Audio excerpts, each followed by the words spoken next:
You never truly know the value of a name until it's worth millions.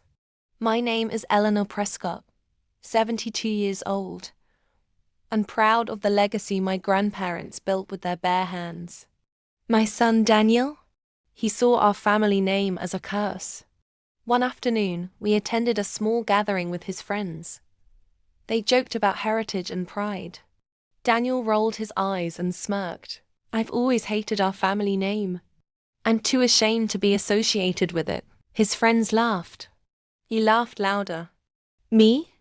I simply smiled. Because if he was ashamed of being a Prescott, he was about to choke on his own words. 3 days later, I received a call. My eldest brother, the last remaining heir besides me, had passed peacefully. And with his final will, I inherited $10 million. Money earned through generations of hard work, charity, innovation, everything the Prescott name stood for. Daniel rushed over when he heard the news. Mom, this is incredible. We're rich. I tilted my head. We? I asked softly. Oh no. Darling. I am rich. His smile died instantly. But I'm your only child. And you have rejected everything that makes you my child, I replied, voice like ice. He stuttered excuses. It was a joke. I didn't mean it. I take it back. I held up my hand. No, you meant every word.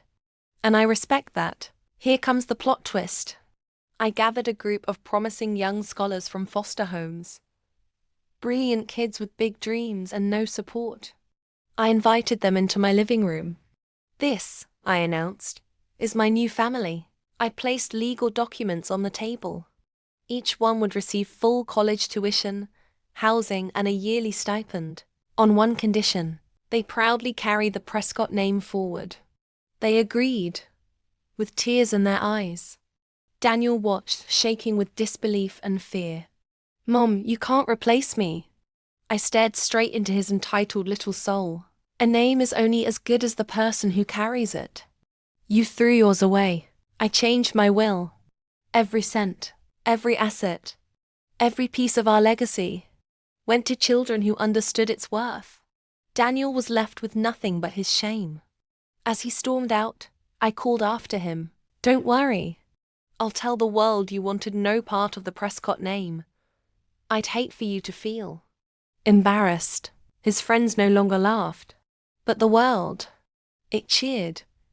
Because karma had perfect timing. If you love seeing disrespect get served with a luxurious twist, hit subscribe right now. Because in my stories, revenge doesn't whisper. She signs the papers and changes the will.